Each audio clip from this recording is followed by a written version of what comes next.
ತಮಗೆಲ್ಲರಿಗೂ ಕೂಡ ಗರತಿಯ ಹಾಡು ಇಂದಿನ ತರಗತಿಗೆ ಸ್ವಾಗತ.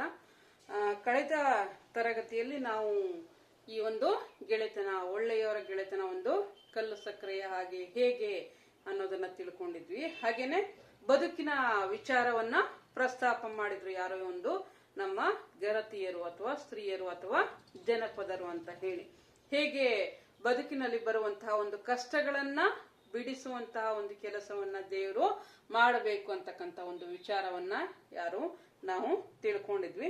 ಇವತ್ತಿನ ಒಂದು ತರಗತಿಯಲ್ಲಿ ಮುಂದಿನ ಒಂದು ಜನಪದ ಗೀತೆಯ ಒಂದು ಭಾಗಕ್ಕೆ ನಾವು ಹೋಗೋಣ. 3ನೇ ಪದ್ಯ ಇದೆ ನೋಡಿ. ತವರೂರು ದಾರಿಲಿ ತೆಗೆಸಣ್ಣ ಬಾವಿಯ ಅಕ್ಕ ತಂಗೀರು ತಿರುಗಾಡೋ ಹಾದಿಲಿ ತೆಗೆಸಣ್ಣ ಕಲ್ಯಾಣದ ಕೊಳಗಳ. ಏನಪ್ಪ ಹೇಳ್ತಾ ಇದ್ದಾನೆ ಈ ನಮ್ಮ ಜನಪದರ ಈ ಒಂದು ಭಾಗದಲ್ಲಿ ಅನ್ನೋದಾದ್ರೆ, ತವರೂರು ದಾರಿಲಿ ತೆಗೆಸಣ್ಣ ಬಾವಿಯ ಅಂದ್ರೆ ತವರೂರು ಅಂತಂದ್ರೆ ತಾಯಿಯ ಊರು. ಯಾರೋ ಹೆಣ್ಣು ಮಕ್ಕಳು ಮದುವೆಯಾಗಿ ಹೋದ ನಂತರ ಏನ್ ಮಾಡ್ತಾರೆ, ಈ ಒಂದು ತವರಿಗೆ ಬರುವಂತಹ ಒಂದು ಕೆಲಸವನ್ನ ಮಾಡ್ತಾರೆ. ನೀವು ನೆನ್ಸ್ಕೋಬೇಕು, ಹಿಂದಿನ ಕಾಲದಲ್ಲಿ ಏನಿತ್ತು, ಈಗಿನ ಹಾಗೆ ಒಂದು ರೀತಿಯ ಆಧುನಿಕ ಒಂದು ಸೌಲಭ್ಯಗಳೇನು ಕೂಡ ಅವತ್ತಿನ ಕಾಲದಲ್ಲಿ ಇರ್ಲಿಲ್ಲ. ಈಗಾದ್ರೆ 2 ವೀಲರ್ಸ್ 4 ವೀಲರ್ಸ್ ಎಲ್ಲರೂ ಕೂಡ ಇವತ್ತಿನ ಕಾಲದಲ್ಲಿ ಇದೆ. ಬಟ್ ಅವತ್ತಿನ ಕಾಲದಲ್ಲಿ ಈ ಯಾವುದೇ ರೀತಿಯ ಒಂದು ಸೌಲಭ್ಯಗಳು ಇರ್ಲಿಲ್ಲ. ಎಲ್ಲವೂ ಕೂಡ ಏನಾಗ್ತಾ ಇತ್ತು, ಕಾಲ್ನಡಿಗೆಯಲ್ಲೇ ಎಲ್ಲರೂ ಕೂಡ ಹೋಗ್ಬೇಕಾಗಿತ್ತು. ಎಲ್ಲವೂ ಕೂಡ ಈ ಒಂದು ನಟರಾಜ ಸರ್ವಿಸ್, ಊರಿಂದ ಊರಿಗೆ ಎಷ್ಟೇ ದೂರ ಇರ್ಲಿ, ಅದು ಎಷ್ಟೇ ಕಿಲೋಮೀಟರ್ ಇರ್ಲಿ, ಏನ್ ಮಾಡ್ಬೇಕಾಗಿತ್ತು, ನಡ್ಕೊಂಡೇ ಹೋಗಿ ಊರನ್ನ ಸೇರುವಂತಹ ಒಂದು ಸನ್ನಿವೇಶ. ಸರಿ, ಈ ಮಾರ್ಗ ಮಧ್ಯದಲ್ಲಿ ಹೋಗ್ಬೇಕಾದ್ರೆ ಕೆಲವು ಸಾರಿ ಹಸಿವು, ನೀರಡಿಕೆ ಇವೆಲ್ಲವೂ ಕೂಡ ಆಗ್ತಾ ಇತ್ತು. ಬೇಕಾದಂತಹ ವಸ್ತುಗಳನ್ನ ಶೇಖರಿಸ್ಕೊಂಡು ಏನ್ ಮಾಡ್ತಾ ಇದ್ರು, ಅವರು ಪ್ರಯಾಣವನ್ನ ಬೆಳೆಸ್ತಾ ಇದ್ರು. ಕೆಲವು ಸಾರಿ ಎತ್ತಿನ ಗಾಡಿಗಳಲ್ಲಿ ಹೋಗ್ತಾ ಇದ್ರು, ಇನ್ ಕೆಲವು ಸಾರಿ ಏನ್ ಮಾಡ್ತಾ ಇದ್ರು, ಹಾಗೇನೆ ನಡ್ಕೊಂಡು ಹೋಗುವಂತಹ ಒಂದು ಕೆಲಸವನ್ನ ಮಾಡ್ತಾ ಇದ್ರು. ಸೊ ಇಲ್ಲಿ ಈ ಒಬ್ಬ ಹೆಣ್ಣು ಮಗಳು ಹೇಳ್ತಾ ಹೋಗ್ತಾಳೆ, ಅಂದ್ರೆ ತವರೂರ ದಾರಿಲಿ ಅಂದ್ರೆ ತವರಿಗೆ ಹೋಗುವಂತಹ ಒಂದು ಸಂದರ್ಭ, ಒಬ್ಬ ತಾಯಿಯಾಗಿ ಮಗನಿಗೆ ಹೇಳುವಂತದ್ದಾಗಿರಬಹುದು, ಅಥವಾ ಒಬ್ಬ ಅಕ್ಕ ಒಬ್ಬ ತಮ್ಮನಿಗೆ ಹೇಳುವಂತದ್ದಾರು ಕೂಡ ಆಗಿರ್ಬೋದು. ಹಾಗೆ ನಾವು ಇಲ್ಲಿ ಭಾವಿಸ್ಕೋಬೇಕಾಗುತ್ತೆ. ಇಲ್ಲಿ ಆಕೆ ಹೇಳುವಂತದ್ದು ಏನಪ್ಪಾ ಅಂದ್ರೆ, ಈ ಒಂದು ತವರಿನ ದಾರಿಯಲ್ಲಿ ಒಂದು ಸಣ್ಣ ಸಣ್ಣ ಬಾವಿಗಳನ್ನ ತೆಗಿಬೇಕಂತೆ. ಕಾರಣ ಏನಪ್ಪಾ ಅಂತಂದ್ರೆ, ಅವರಿಗೆ ಮಾರ್ಗ ಮಧ್ಯದಲ್ಲಿ ಏನಾದ್ರು ಹಸಿವು ನೀರಡಿಕೆಗಳಾದಂತಹ ಒಂದು ಸಂದರ್ಭದಲ್ಲಿ ಕೊನೆಯ ಪಕ್ಷ ನೀರನ್ನಾರು ಕುಡಿದು ತಮ್ಮ ಬಾಯಾರಿಕೆಯನ್ನ ಹೋಗಲಾಡಿಸ್ಕೊಳ್ತಾರೆ. ಸೊ ಆ ಕಾರಣಕ್ಕೆ ಈ ಒಂದು ಬಾವಿಗಳನ್ನ ತೆಗಿಬೇಕು ಅಂತಕ್ಕಂಥ ಒಂದು ಮಾತನ್ನ ಆಕೆ ಪ್ರಸ್ತಾಪ ಮಾಡ್ತಾ ಹೋಗ್ತಾಳೆ. ಜೊತೆಗೆ ಆಕೆ ಹೇಳ್ತಾಳೆ ನೋಡಿ, ಅಕ್ಕ ತಂಗೀರು ತಿರುಗಾಡೋ ಹಾದಿಲಿ ತೆಗೆಸಣ್ಣ ಕಲ್ಯಾಣದ ಕೊಳಗಳ ಹೇಳ್ತಾಳೆ. ಈ ಒಂದು ಅಕ್ಕ ತಂಗಿಯರು ಓಡಾಡುವಂತಹ ಒಂದು ಮಾರ್ಗ ಮಧ್ಯದಲ್ಲಿ ಏನ್ ಮಾಡ್ಬೇಕು ಅಂತಂದ್ರೆ, ಹಾದಿ ಅಂತಂದ್ರೆ ಯಾವ್ದು, ದಾರಿ ಅಂತ ಹೇಳಿ ನೋಡಿ. ಇಲ್ಲಿ ಹಾದಿ ಅಂದ್ರೆ ದಾರಿ, ಮಾರ್ಗ ಅಂತ ಹೇಳಿ ಅದನ್ನ ನೀವು ಅರ್ಥ ಮಾಡ್ಕೋಬೇಕು. ಅಕ್ಕ ತಂಗಿಯರು ಓಡಾಡುವಂತಹ ಒಂದು ದಾರಿಯಲ್ಲಿ ಏನ್ ಮಾಡ್ಬೇಕು, ಒಂದು ಸಣ್ಣ ಸಣ್ಣ ಕಲ್ಯಾಣದ ಕೊಳಗಳ. ಕಲ್ಯಾಣದ ಕೊಳ ಅಂತಾರೆ ಕಲ್ಯಾಣಿ ಅಂತ ಹೇಳಿ ದೇವಸ್ಥಾನದಲ್ಲಿ ಇರುತ್ತೆ, ನೀವು ಗಮನಿಸಿರಿ. ತುಂಬಾ ಪವಿತ್ರವಾದಂತಹ ಒಂದು ನೀರು ಅಂತ ಹೇಳಿ ನಾವು ಭಾವಿಸ್ತೀವಿ.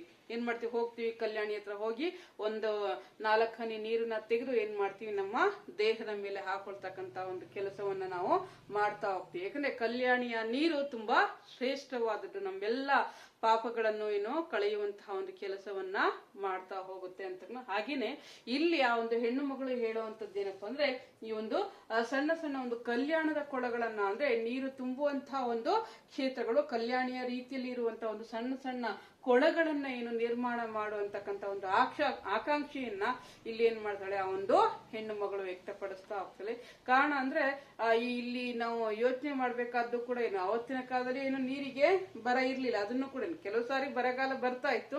ಬಟ್ ಏನ್ ಮಾಡ್ತಾ ಇದ್ರು, ಈ ಒಂದು ಬರ್ದೇ ಇರೋ ರೀತಿಯಲ್ಲಿ ಒಂದು ಸಣ್ಣ ಸಣ್ಣ ಒಂದು ಕೊಳಗಳನ್ನ ನಿರ್ಮಾಣ ಮಾಡ್ತಾರೆ. ಬಂದಂತಹ ನೀರೇನಾಗ್ತಾ ಇತ್ತು, ಈ ಒಂದು ಕೊಳಗಳಲ್ಲಿ ಶೇಖರಣೆ ಆಗ್ತಾ ಇತ್ತು. ಆದ್ರೆ ಇಲ್ಲಿ ಮುಖ್ಯವಾಗಿ ಆಕೆ ಹೇಳುವಂತದ್ದು ಏನಪ್ಪಾ ಅಂದ್ರೆ, ಈ ಒಂದು ತವರಿಗೆ ಹೋಗುವಂತಹ ಒಂದು ಹೆಣ್ಣು ಮಕ್ಕಳಿಗೆ ಯಾವುದೇ ರೀತಿಯ ಒಂದು ಕಷ್ಟಗಳು ಇರಬಾರ್ದು ಅಂತಕ್ಕಂಥ ಒಂದು ಭಾವನೆಯ ಅಭಿಪ್ರಾಯವು ಕೂಡ ಇಲ್ಲಿ ವ್ಯಕ್ತ ಆಗುತ್ತೆ ಅಂತ. ಯಾಕಂದ್ರೆ ತಾಯಿಯ ಮನೆಯಲ್ಲಿ ಬೆಳೆಯುವಂತಹ ಒಂದು ವಾತಾವರಣವೇ ಬೇರೆ. ಹಾಗೇನೆ ಆಕೆ ಮದುವೆಯಾಗಿ ಹೋದ ನಂತರ ಯಾರೋ ತನ್ನ ಗಂಡನ ಮನೆಯಲ್ಲಿ ಇರುವಂತಹ ಒಂದು ವಾತಾವರಣವೇ ಬೇರೆ. ಸೊ ಅಲ್ಲಿಂದ ಇಲ್ಲಿಗೆ ಬರಬೇಕಾದ್ರೆ ಆಕೆಗೆ ಯಾವುದೇ ಒಂದು ರೀತಿಯ ಒಂದು ಕಷ್ಟಗಳು ಆಕೆಗೆ ಕಾಣಿಸಬಾರ್ದು. ಸೊ ಆ ಕಾರಣಕ್ಕೆ ತವರು ಮನೆ ಅಂತಕ್ಕಂಥದ್ದು ಒಂದು ಬಿಡಿಸಲಾಗದಂತಹ ಒಂದು ಅನುಭವವನ್ನ ಕೊಡುವಂತಹ ಒಂದು ಸಂಗತಿ. ಅದು ಸುಂದರವಾಗಿರ್ಬೇಕು, ಎಲ್ಲರಿಗೂ ಕೂಡ ತೃಪ್ತಿಯನ್ನ ನೀಡಬೇಕು ಅಂತಕ್ಕಂಥ ಒಂದು ಭಾವ ಯಾವುದು ಈ ಒಂದು ಪ್ರಸ್ತುತ ಯಾವುದು ಈ ಒಂದು 3 ಸಾಲಿನ ತ್ರಿಪದಿಯಲ್ಲಿ ವ್ಯಕ್ತಪಡಿಸ್ತಕ್ಕಂತ ಒಂದು ಕೆಲಸವನ್ನ ಮಾಡ್ತಾ ಹೋಗ್ತಾರೆ. ಹಾಗೇನೆ ಹಿಂದಿನ ಕೆಲವಾರು ಒಂದು ತ್ರಿಪದಿಗಳಲ್ಲೂ ಕೂಡ ಹೇಳ್ತಾನೆ, ಏನು ತೊಟ್ಟಿಲ್ಲ ಹೊತ್ಕೊಂಡು ತವರ್ ಬಣ್ಣ ಹೊತ್ಕೊಂಡು ಅಪ್ಪ ಕೊಟ್ಟೆಮ್ಮೆ ಹೊಡ್ಕೊಂಡು ತಿಟ್ ಹತ್ತಿ ತಿರುಗಿ ನೋಡಿ ಹಳ ಅಂತೇಳಿ, ಅಂದ್ರೆ ತಂದೆ ಮನೆಯಿಂದ ಆಕೆ ಹೋಗುವಂತಹ ಒಂದು ಸಂದರ್ಭದಲ್ಲಿ ಮಗುವನ್ನ ಎತ್ಕೊಂಡು ಹೋಗ್ಬೇಕಾದ್ರೆ ತೊಟ್ಲು, ಅದ್ರ ಜೊತೆಗೇನೋ ತಾಯಿಯ ಮನೆಯವರು ಕೊಟ್ಟಂತಹ ಒಂದು ಸೀರೆ. ಸೊ ಆ ಒಂದು ತಿಟ್ಟು ಅಂತಂದ್ರೆ ಈ ಒಂದು ದಿಣ್ಣೆ ಅಥವಾ ಬೆಟ್ಟ ಗುಡ್ಡ ಅಂತೇಳಿ. ಆ ಬೆಟ್ಟ ಇಳಿದ ಮೇಲೆ ಏನಾಗುತ್ತೆ, ಅವಳ ಅವಳಿಗೆ ಕಾಣಿಸೋದಿಲ್ಲ, ಊರು ಮರೆಯಾಗ್ಬಿಡತ್ತೆ.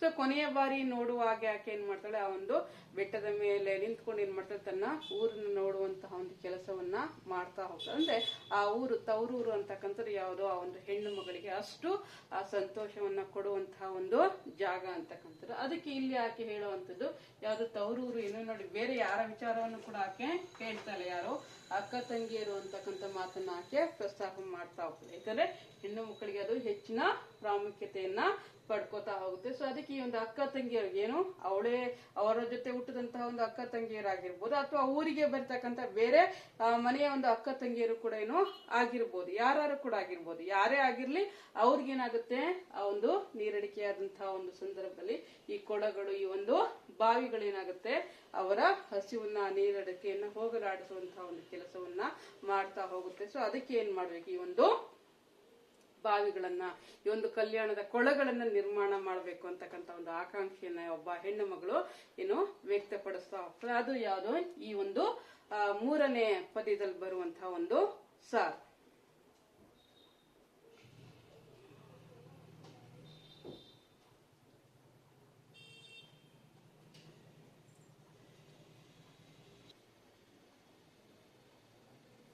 ಈಗ ಬನ್ನಿ ಮುಂದಿನ ಒಂದು ತ್ರಿಪದಿಯನ್ನ ನೋಡೋಣ. ನೋಡಿ, ಮಕ್ಕಳಿಗೆ ತಾಯಾಸೆ, ಹಕ್ಕಿಗೆ ಗೂಡಾಸೆ, ಬಿತ್ತಿರ ಬೆಳೆಗೆ ಮಳೆಯಾಸೆ, ಕಂದಮ್ಮ ಹತ್ತಿರ ಇರಲು ನನಗಾಸೆ. ಮುಂದಿನ ಒಂದು ತ್ರಿಪದಿಯಲ್ಲಿ ಇರುವಂತದ್ದು ಯಾರಿಗೆ ಯಾವ್ಯಾವ್ದರ ಆಸೆ ಅದನ್ನ ಹೇಳುವಂತಹ ಒಂದು ಪ್ರಯತ್ನವನ್ನ ಮಾಡ್ತಾ ಹೋಗ್ತಾರೆ. ಗೊತ್ತು, ಈ ಜಗತ್ತಿನಲ್ಲಿ ಇರ್ತಕ್ಕಂಥ ಎಲ್ಲರಿಗೂ ಒಂದಲ್ಲ ಒಂದು ಬಗೆಯ ಒಂದು ಆಸೆಗಳು ಇದ್ದೇ ಇರುತ್ತೆ. ಎಲ್ಲಾ ಆಸೆಗಳನ್ನು ಕೂಡ ಏನು ಪೂರೈಸೋದಕ್ಕೆ ಖಂಡಿತ ಸಾಧ್ಯ ಇಲ್ಲ. ಯಾಕಂದ್ರೆ ಅದಕ್ಕೆ ಬುದ್ಧ ಹೇಳುವಂಥದ್ದು ಯಾವುದು, ಅತಿ ಆಸೆ ಏನು ದುಃಖಕ್ಕೆ ಮೂಲ, ಆಸೆಯ ದುಃಖಕ್ಕೆ ಮೂಲ. ನಿಮ್ ನೆನಪಿಗೆ ಅದು ಬರ್ತಾ ಹೋಗುತ್ತೆ ಅಂತ ಹೇಳಿ ನಾನು ಭಾವಿಸ್ಕೊತೀನಿ. ಆಸೆ ಎಷ್ಟು ಬೇಕೋ ಅಷ್ಟು, ಆಸೆ ಅತಿ ಆದ್ರೆ ಏನಾಗುತ್ತೆ, ಅದು ನಮ್ಮನ್ನ ದುಃಖಕ್ಕೆ ಗುರಿ ಮಾಡ್ತಾ ಹೋಗುತ್ತೆ.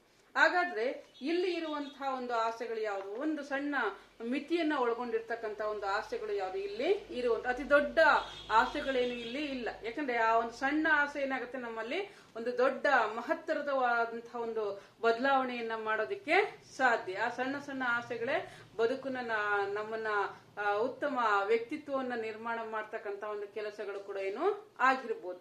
ಈ ಕೆಲವು ಸಾರಿ ಈ ಒಂದು ಸಣ್ಣ ಸಣ್ಣ ಆಸೆಗಳು ಕೂಡ ಏನು ಈಡೇರದೆ ಇರ್ತಕ್ಕಂತಹ ಎಷ್ಟೋ ಸಂದರ್ಭಗಳು ಬದುಕಿನಲ್ಲಿ ಬರ್ತಾ ಹೋಗುತ್ತೆ ಅಂತಕ್ಕಂಥದ್ದು. ಆದ್ರೆ ಪ್ರತಿಯೊಂದು ಸಂದರ್ಭದಲ್ಲೂ ಆ ಒಂದು ಆಸೆಗಳೇನಾಗುತ್ತೆ, ಅತಿ ಹೆಚ್ಚು ಮಹತ್ವವನ್ನ ಪಡ್ಕೋತಾ ಹೋಗುತ್ತೆ. ಯಾಕಂದ್ರೆ ಕೆಲವು ಸಾರಿ ಹೇಳ್ತಾರೆ, ಯಾವುದು ಹಸಿದಂತಹ ಒಂದು ಹೊಟ್ಟೆಗೆ ಅನ್ನವನ್ನೇ ಕೊಡ್ಬೇಕು, ಹೌದಾ? ಆ ಒಂದು ಹಸಿದ ಹೊಟ್ಟೆಗೆ ಅನ್ನ ಕೊಟ್ಟಾಗ ಅದಕ್ಕೆ ಸಿಗುವಂತಹ ಬೆಲೆ ನೀನು ನೂರಾರು ಸಾವಿರಾರು ರೂಪಾಯಿಗಳನ್ನ ಕೊಟ್ಟರು ಕೂಡ ಏನು ಅದಕ್ಕೆ ಬರೋದಿಲ್ಲ ಅಂತೇಳಿ. ಹಾಗೇನೆ ಈ ಸಣ್ಣ ಆಸೆಗಳ ವಿಚಾರವನ್ನ ಇಲ್ಲಿ ಯಾಕೆ ಪ್ರಸ್ತಾಪ ಮಾಡ್ತಾ ಹೋಗ್ತಾರೆ ಅಂತಕ್ಕಂಥ. ಜೊತೆಗೆ ಮಗುವಿನ ಬಗ್ಗೆ ತಾಯಿಗೆ ಇರುವಂತಹ ಒಂದು ಆಕಾಂಕ್ಷೆ ಏನು, ಒಬ್ಬ ತಾಯಿಯಾದವಳು ತನ್ನ ಮಗುವಿನ ಬಗ್ಗೆ ಯಾವ ರೀತಿಯ ಒಂದು ಪ್ರೀತಿಯನ್ನ ಹೊಂದಿರ್ತಾಳೆ ಅದನ್ನು ಕೂಡ ಏನು ಈ ಒಂದು ಪ್ರಸ್ತುತ ಈ ಒಂದು ತ್ರಿಪದಿಯಲ್ಲಿ ಹೇಳುವಂತಹ ಒಂದು ಕೆಲಸವನ್ನ ಮಾಡ್ತಾ ಹೋಗ್ತಾರೆ.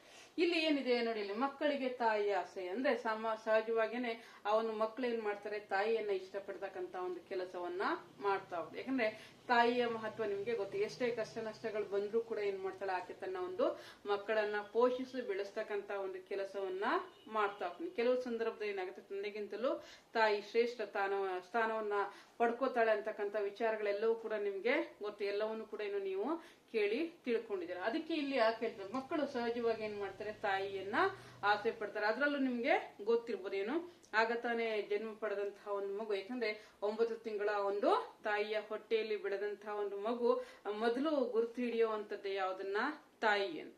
ಯಾಕಂದ್ರೆ ಹೊಟ್ಟೆಯಲ್ಲಿರ್ತಕ್ಕಂಥ ಒಂದು ಮಗು ಆ ತಾಯಿಯ ಒಂದು ಹಾರ್ಟ್ ಬೀಟ್ಸ್ ನ ಚೆನ್ನಾಗಿ ಅರ್ಥ ಮಾಡ್ಕೊಂಡಿದೆ. ಸೊ ಫಸ್ಟ್ ಅದು ತಾಯಿಯ ಕೈಯಲ್ಲಿ ಬಂದ ತಕ್ಷಣ ಏನಾಗುತ್ತೆ, ಆ ಒಂದು ಮಗು ಅಳುವನ್ನ ನಿಲ್ಲಿಸ್ತಾ ಹೋಗುತ್ತೆ. ಅದರಿಂದ ಸಹಜವಾಗಿ ಇಲ್ಲಿ ಏನಾಗ್ತಾರೆ, ಮಕ್ಕಳಿಗೆ ತಾಯಿಯ ಆಸೆ ಇದ್ದೇ ಇರುತ್ತೆ ಅಂತಕ್ಕಂಥದ್ದು.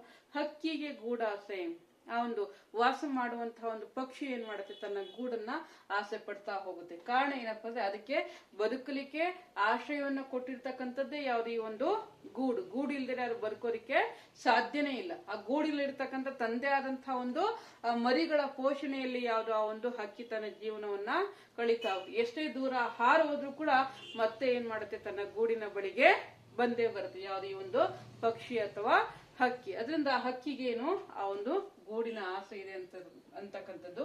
ಆ ಒಂದು ಬಿತ್ತಿದ ಬೆಳೆಗೆ ಮಳೆಯ ಆಸೆ, ರೈತನಾದಂತವನು ಆಸೆ ಪಡುವಂತಹ ಒಂದು ಸಂಗತಿ. ಅದೇನು ಬಿತ್ತನೆ ಮಾಡಿರ್ತಾನೆ ಒಂದು ಬೀಜ, ಬಿತ್ತನೆ ಮಾಡಿದಂತಹ ಒಂದು ಬೀಜಕ್ಕೆ ಏನಾಗ್ಬೇಕು, ಮಳೆ ಬೀಳಲೇಬೇಕು. ಮಳೆ ಇಲ್ದೇನೆ ಏನಾಗುತ್ತೆ, ಅವುಗಳು ಏನು ಬೆಳೆ ಬರೋದಿಕ್ಕೆ ಸಾಧ್ಯನೇ ಆಗೋದಿಲ್ಲ. ಸೊ ಬೀಜ ಇಲ್ದೇನೆ ಏನಾಗುತ್ತೆ, ಒಂದು ಬೀಜ ಮೊಳಕೆ ಹೊಡಿಬೇಕು ಅಂದ್ರೂ ಕೂಡ ಏನು ನೀರಿನ ಪ್ರಮಾಣ ಅದಕ್ಕೆ ಬಹಳ ಅವಶ್ಯಕವಾದದ್ದು ಅಂತಕ್ಕಂಥ. ಅದರಿಂದ ಇಲ್ಲಿ ಯಾವುದು ಆ ಒಂದು ಬೆಳೆಯ ವಿಚಾರವನ್ನ ಪ್ರಸ್ತಾಪ ಮಾಡ್ತಾ ಹೋಗ್ತಾರೆ. ಸೊ ಬೆಳೆಗೆ ಅವಶ್ಯಕವಾದದ್ದು ಯಾವುದು ಅಂದ್ರೆ ಮಳೆ. ಯಾಕಂದ್ರೆ ಮಳೆ ಇಲ್ದೇನೆ ಬೆಳೆ ಏನು ಬೆಳೆಯೋದಿಕ್ಕೆ ಸಾಧ್ಯ ಇಲ್ಲ. ಗೊತ್ತಿದೆ ನಿಮ್ಗೆ, ಯಾವ ರೈತನ ವಿಚಾರವನ್ನ ಪ್ರಸ್ತಾಪ ಮಾಡೋದಾದ್ರೆ, ಮಳೆ ಬಿದ್ರೆ ಮಾತ್ರ ರೈತ ತನ್ನ ಜೀವನವನ್ನ ಉಳಿಸ್ಕೊಳ್ಳಿಕ್ಕೆ ಸಾಧ್ಯ ಆಗ್ತಾ ಹೋಗುತ್ತೆ. ಆ ಒಂದು ಬಿತ್ತಿದಂತಹ ಒಂದು ಬೆಳೆ ಅವನ ಕೈಗೆ ಬರಬೇಕು. ಆ ಬೆಳೆ ಅವನ ಕೈಗೆ ಬರ್ಬೇಕು ಅಂದ್ರೆ ಮಳೆ ಬೀಳಲೇಬೇಕು. ಮಳೆ ಇಲ್ದೇನೆ ಯಾವ್ದು ಬೆಳೆ ಬರೋದಿಕ್ಕೆ ಸಾಧ್ಯ ಇಲ್ಲ. ಒಂದಕ್ಕೊಂದು ಏನಾಗುತ್ತೆ, ಪೂರಕವಾಗಿರ್ತಕ್ಕಂಥದ್ದು.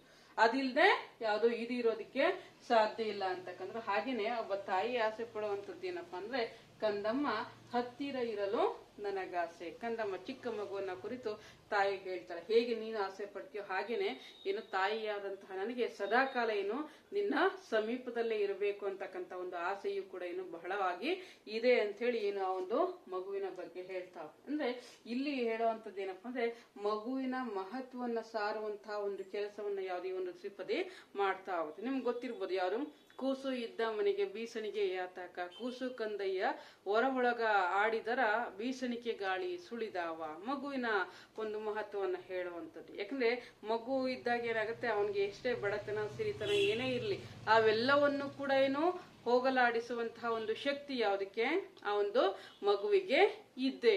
ಆ ಹೊರಗಡೆ ಆಡ್ಕೊಂಡು ಬಂದಾಗ ಅವನ ಮಗುವಿನ ಒಂದು ಮಾತುಕತೆಯಲ್ಲಿ ತಾಯಿ ಆದಂತವಳು ಏನ್ ಮಾಡ್ತಾರೆ, ತನ್ನ ಕಷ್ಟ, ತಾಯಿ ತಂದೆ ಇಬ್ರು ಕೂಡ, ಒಬ್ಳೆ ಅಂತ ನಾವಿಲ್ಲಿ ಹೇಳೋದು ಬೇಡ, ತಾಯಿ ತಂದೆ ಇಬ್ರು ಕೂಡ ಏನ್ ಮಾಡ್ತಾರೆ, ತಮ್ಮ ಕಷ್ಟಗಳನ್ನ ಮರೆಯುವಂತಹ ಒಂದು ಕೆಲಸವನ್ನ ಮಾಡ್ತಾ ಹೋಗ್ತಾರೆ. ಸೊ ಸದಾಕಾಲ ಒಂದು ಮಕ್ಕಳ ಜೊತೆ ಇದ್ದಾಗ ಏನಾಗುತ್ತೆ, ನಮ್ಗೆ ಸಮಯ ಹೋಗೋದೇ ಕೆಲವು ಸಾರಿ ಗೊತ್ತಾಗೋದಿಲ್ಲ. ಯಾಕಂದ್ರೆ ಮಕ್ಕಳ ಒಂದು ಆಟ ಪಾಠಗಳು ಹಾಗಿರುತ್ತೆ. ಆ ಮಕ್ಕಳ ಆಟದಲ್ಲೇ ಏನಾಗ್ತಾರೆ, ತಾಯಿ ತಂದೆಯರು ಕೆಲವು ಸಾರಿ ಲೀನ ಆಗ್ಬಿಡ್ತಾ ಹೋಗ್ತಾರೆ. ಅದರಿಂದ ಈ ಒಂದು ಮಗು ಅಂತಕ್ಕಂಥದ್ದು ತಾಯಿಯ ಪಾಲಿಗೆ ಅತಿ ಮೌಲ್ಯಯುತವಾದಂತಹ ಒಂದು ವಸ್ತು. ಅದು ಎಂಥದ್ದೇ ಮಗುವಾಗಿರಲಿ, ಹೆತ್ತವರಿಗೆ ಹೆಗ್ಣ ಮುದ್ದು ಅಂತೇಳಿ ಒಂದು ಗಾದೆ ಇದೆ ನಮ್ಮಲ್ಲಿ. ಆ ಮಗು ಹೇಗೆ ಇರಲಿ, ಕಪ್ಪೋ ಬಿಳುಪೋ ಅಥವಾ ಕುಂಟನೋ ಕುರುಡನೋ ಅಥವಾ ಇನ್ನೊಂದೇನೋ ಒಂದು ಅಂಗವಿಕಲತೆ ಆಗಿರುತ್ತೆ, ಆದ್ರೆ ತಾಯಿಯಾದವಳು ಏನ್ ಮಾಡ್ತಾಳೆ, ಆ ಮಗುವನ್ನ ನೋಡ್ಕೊಳ್ತಕ್ಕಂತ ಒಂದು ಕೆಲಸವನ್ನ ಮಾಡೇ ಮಾಡ್ತಾಳೆ. ಆ ಚಿಕ್ಕ ಮಗು ತನ್ಗೆ ಎಷ್ಟೇ ಆ ತೊಂದರೆಗಳನ್ನ ಕೊಟ್ಟರು ಕೂಡ ಏನ್ ಮಾಡ್ತಾಳೆ, ಆ ಒಂದು ಬಾಲ್ಯದಿಂದ ಆ ಮಗು ನಡೆಯುವ ಹಂತಕ್ಕೆ ಬರೋವರೆಗೂ ಕೂಡ ಏನ್ ಮಾಡ್ತಾಳೆ, ತಾಯಿ ಆ ಒಂದು ಮಗುವನ್ನ ನೋಡ್ಕೊಳ್ತಕ್ಕಂತ ಒಂದು ಕೆಲಸವನ್ನ ಮಾಡ್ತಾ ಹೋಗ್ತಾಳೆ. ಸೊ ಇಲ್ಲಿ ನಾವು ಗಮನಿಸಬೇಕಾಗಿರೋದು ಏನಪ್ಪಾ ಅಂತಂದ್ರೆ, ತಾಯಿಯಾದವಳಿಗೆ ಯಾವುದು ಆ ಮಗುವಿನ ಮೇಲೆ ಇರ್ತಕ್ಕಂತಹ ಒಂದು ಆಸೆ ಎಷ್ಟು ಮಟ್ಟಿಗಿದೆ, ಹೇಗೆ ಇವು ಒಂದಕ್ಕೊಂದು ಪೂರಕವೋ. ಮಕ್ಕಳು ತಾಯಿಯನ್ನ ಆಸೆ ಪಡ್ತಾರೆ, ಹಾಗೇನೆ ಈ ಒಂದು ಹಕ್ಕಿ ಗೂಡನ್ನ ಆಸೆ ಪಡ್ತಾ ಹೋಗುತ್ತೆ, ಹಾಗೇನೆ ಈ ಬೆಳೆ ಏನಾಗುತ್ತೆ, ಮಳೆಯನ್ನ ಬಯಸುತ್ತೆ. ಹಾಗೇನೆ ಏನು ತಾಯಿ ಆಸೆ ಪಡುವಂತದ್ದು ಏನಪ್ಪಾ ಅಂದ್ರೆ, ಏನು ಮಗುವಾದಂತ ನಿನ್ನ ಬಳಿ. ಯಾಕೆ ಆ ಮಾತು ಪರ್ಟಿಕ್ಯುಲರ್ ಅದನ್ನ ಇಲ್ಲಿ ಹೇಳ್ತಾ ಹೋಗ್ತಾಳೆ ಅಂದ್ರೆ, ತಾಯಿಗೆ ಏನಾಗುತ್ತೆ, ಅವಳದೇ ಆದಂತಹ ಒಂದು ಕೆಲಸ ಕಾರ್ಯಗಳು ಮನೆಯಲ್ಲಿ ಇದ್ದೇ ಇರುತ್ತೆ. ಆ ಎಲ್ಲಾ ಕೆಲಸ ಕಾರ್ಯಗಳ ಜೊತೆಗೆ ಏನ್ ಮಾಡ್ಬೇಕು, ಆಕೆ ಈ ಒಂದು ಮಗುವನ್ನು ಕೂಡ ಏನು ನೋಡ್ಕೋಬೇಕು. ಹೌದಾ, ಕೇವಲ ಕೆಲಸ ಮಾಡ್ತಾ ನಿಂತ್ಕೊಂಡ್ರೆ ಮಗುವನ್ನ ನೋಡ್ಕೊಳಕ್ ಆಗೋದಿಲ್ಲ. ಬೇರೆಯವರು ಅವ್ರವ್ರದೇ ಕೆಲಸಗಳಲ್ಲಿ ಅವರು ತೊಡಗಿರ್ತಾರೆ. ಆ ಕೆಲಸಗಳನ್ನ ಮುಗಿಸ್ಕೊಂಡು ಆಗಾಗ್ಗೆ ಮಗು ಎದ್ದು ಎಚ್ಚರವಾದಾಗ ಅದಕ್ಕೆ ಬೇಕು ಬೇಡ ಎಲ್ಲವನ್ನು ಕೂಡ ನೋಡ್ಕೊಳ್ತಕ್ಕಂತ ಒಂದು ಕೆಲಸವನ್ನ ಯಾರು ಈ ಒಂದು ತಾಯಿಯಾದವಳು ಮಾಡ್ಬೇಕಾಗುತ್ತೆ. ಸೊ ಅದಕ್ಕೆ ಏನು ಇಲ್ಲಿ ಮಗು ಮತ್ತೆ ತಾಯಿಯ ನಡುವಿನ ಇರ್ತಕ್ಕಂಥ ಒಂದು ಸಂಬಂಧ ಎಷ್ಟು ಮೌಲ್ಯಯುತವಾದದ್ದು ಅಂತಕ್ಕಂಥ ಒಂದು ಅಂಶವನ್ನ ಯಾರು ಇಲ್ಲಿ ಪ್ರಸ್ತಾಪ ಮಾಡುವಂತ ಒಂದು ಕೆಲಸವನ್ನ ಯಾರೋ ತ್ರಿಪದಿಯಲ್ಲಿ ಒಬ್ಬ ಹೆಣ್ಣು ಮಗಳೊಬ್ಬ ತಾಯಿ ಮಾಡಿದಾಳೆ ಅಂತಕ್ಕಂಥ ಯಾವುದು ಮುಖ್ಯವಾದಂತಹ ಒಂದು ಸಂಗತಿ. ಅದನ್ನ ನಾವು ಇಲ್ಲಿ ಗಮನಿಸ್ಬೇಕು. ಈಗ ಕಳೆದ ತರಗತಿಯಲ್ಲಿ ನಾನು ನಿಮ್ಗೆ ಒಂದಷ್ಟು ಪ್ರಶ್ನೆಗಳನ್ನ ಕೊಡ್ತೀನಿ ಅಂತ ಹೇಳಿದ್ದೆ. ಅದು ಅನಿವಾರ್ಯ ಕಾರಣದಿಂದ ನಾನು ಇದನ್ನ ಮರೆತುಬಿಟ್ಟೆ. ಸೊ ಈಗಿನ ತರಗತಿಯಲ್ಲಿ ಆ ಒಂದು ಪ್ರಶ್ನೆಗಳನ್ನ ನಾನು ನಿಮ್ಗೆ ಕೊಡ್ತೀನಿ. ಅವುಗಳಿಗೆ ಉತ್ತರವನ್ನ ಬರೆದು ಮರೀದೆ ನೀವು ಕಳಿಸ್ಬೇಕು. ಕೊನೆ ಪಕ್ಷ ಯಾರು ವಾಟ್ಸಪ್ ಮೆಸೇಜ್ ಮಾಡ್ಬೋದಾಗಿತ್ತು ಕ್ವಶನ್ಸ್ ಟೀಚರ್ ಅಂತ ಹೇಳಿ, ಬಟ್ ಯಾರು ಕೂಡ ಏನೋ ಕೇಳಲಿಲ್ಲ. ಹೌದಾ? ಹಾಗೇನೆ ಪ್ರಾಜೆಕ್ಟ್ ವರ್ಕ್ ಕೂಡ ಏನೋ ಇನ್ನೂ ಕೂಡ ಕೆಲವಾರು ಮಂದಿ ಕೊಟ್ಟಿಲ್ಲ. ಅದನ್ನು ಕೂಡ ಏನೋ ಆದಷ್ಟು ಬೇಗ ನೀವು ಕೊಟ್ಟು ಮುಗಿಸ್ಬೇಕು. ಈಗ ಪ್ರಶ್ನೆಗಳನ್ನ ಬರೀತೀನಿ, ನೀವು ಅದನ್ನ ಬರ್ಕೊಳ್ಳಿ.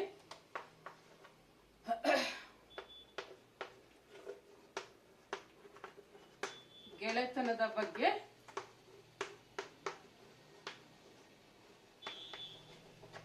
ತ್ರಿಪದಿಯಲ್ಲಿ ಏನು ಹೇಳಲಾಗಿದೆ?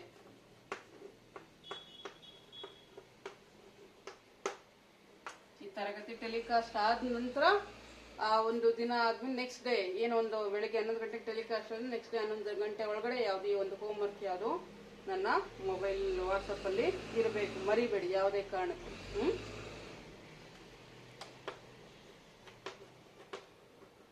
ದೇಹವು ಹೇಗೆ ನಶಿಸುತ್ತಿದೆ ಎಂಬುದನ್ನು ತ್ರಿಪದಿಯ ಹಿನ್ನೆಲೆಯಲ್ಲಿ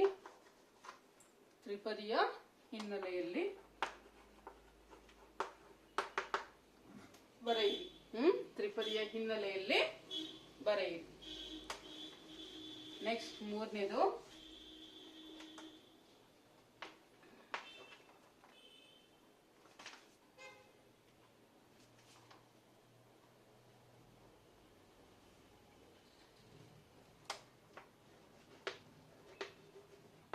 ತವರೂರಿನ ದಾರಿಯಲ್ಲಿ ಏನನ್ನು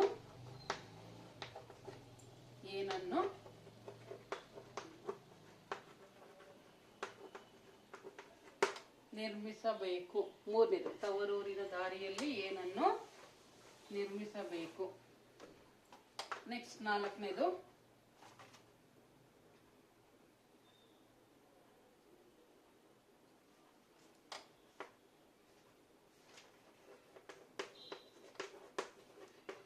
ಮಕ್ಕಳಿಗೆ, ಹಕ್ಕಿಗೆ, ಬೆಳೆಗೆ ಮತ್ತೆ ತಾಯಿಗೆ ಇರುವ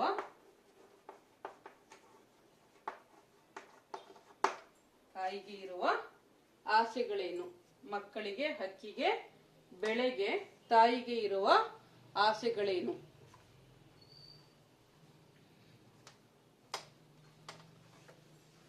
ಲಾಸ್ಟ್ ಫಿಫ್ತ್ ಒನ್, ಕೊನೆಯದು,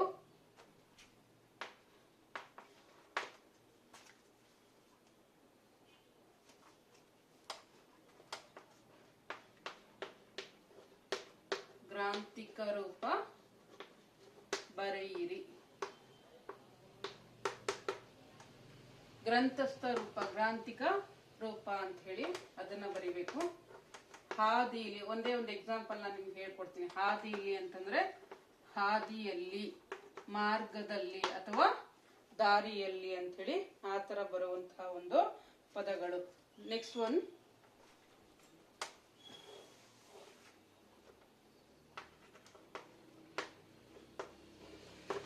ಬರತಾವ. ನೆಕ್ಸ್ಟ್ ಒನ್, ಬರತಾವ. ಹಾಂಗ,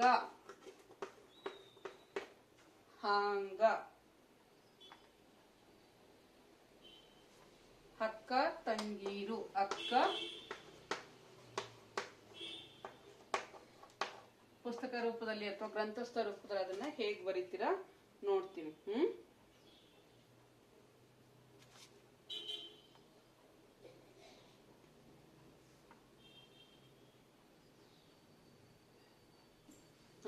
ಇವಿಷ್ಟು ಇವತ್ತಿನ ತರಗತಿಯ ಮುಖ್ಯ ಅಂಶಗಳು. ಆಗಿನ ಮನೆ ಕೆಲಸನ ಹೇಳಿದ್ದೀನಿ. ನಾಳೆ ಯಾವಾಗ ಈ ಕ್ಲಾಸ್ ಟೆಲಿಕಾಸ್ಟ್ ಆಗುತ್ತೋ ಆ ಟೆಲಿಕಾಸ್ಟ್ ಆದ ಒಂದು ದಿನದ ಒಳಗಡೆ ನೀವು ಏನೇ ಈ ಒಂದು ಮನೆ ಕೆಲಸನ ಮರೀದೇನೆ ತಪ್ಪದೆ ಬರೆದು ಕಳಿಸ್ಬೇಕು. ಇವತ್ತಿನ ತರಗತಿ ಇಲ್ಲಿಗೆ ಮುಕ್ತಾಯ ಆಗುತ್ತೆ. ನೆನ್ಪಿಡಿ. ನಾನು ಪ್ರಾಜೆಕ್ಟ್ ಕೂಡ ಯಾರು ಮುಗಿಸಿಲ್ಲ ಅವರು ಕೂಡ ಇನ್ನು ಆದಷ್ಟು ಬೇಗ ಮುಗಿಸಿ ಕಳಿಸ್ಬೇಕು. ಈ ತರಗತಿ ಇಲ್ಲಿಗೆ ಮುಗಿಯುತ್ತೆ. ಮುಂದಿನ ತರಗತಿಯಲ್ಲಿ ಭೇಟಿ ಮಾಡೋಣ. ಧನ್ಯವಾದಗಳು.